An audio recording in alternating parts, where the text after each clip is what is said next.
At hindi sila magkaisa, kaya't tinanong nilang muli ang dating bulag, "At ikaw, ano naman ang masasabi mo tungkol sa kanya, dahil pinagaling niya ang iyong mga mata?"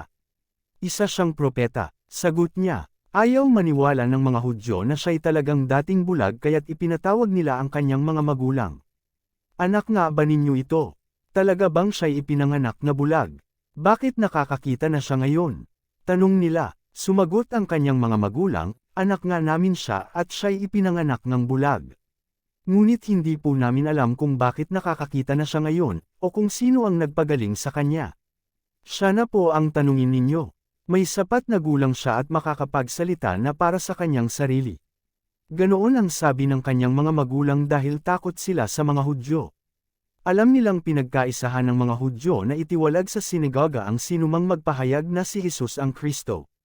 Ito ang dahilan kung bakit sinabi ng kanyang mga magulang, "Siya'y nasa tamang gulang na, siya ang tanungin ninyo."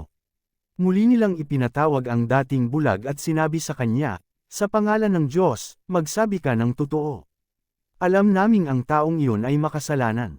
Sumagot siya, "Hindi ko po alam kung siya'y masamang tao, o hindi. Isang bagay po ang alam ko, ako'y dating bulag, subalit ngayon nakakakita na." "Ano ang ginawa niya sa iyo? Paano niyang pinagaling ang iyong mga mata?" Tanong nila. Sumagot siya, "Sinabi ko na po sa inyo, at ayaw naman ninyo akong paniwalaan. Bakit gusto ninyong marinig muli? Nais ba ninyong maging alagad din niya? At siya'y kanilang minura, ikaw ay alagad niya. Ngunit kami mga alagad ni Moises. Nalalaman naming nagsalita ang Diyos kay Moises, ngunit ang taong iyon, ni hindi namin alam kung saan siya nanggaling." Sumagot ang lalaki, "Yan nga po ang nakapagtataka, hindi ninyo alam kung saan siya nanggaling. Gayunpaman, pinagaling niya ang aking mga mata.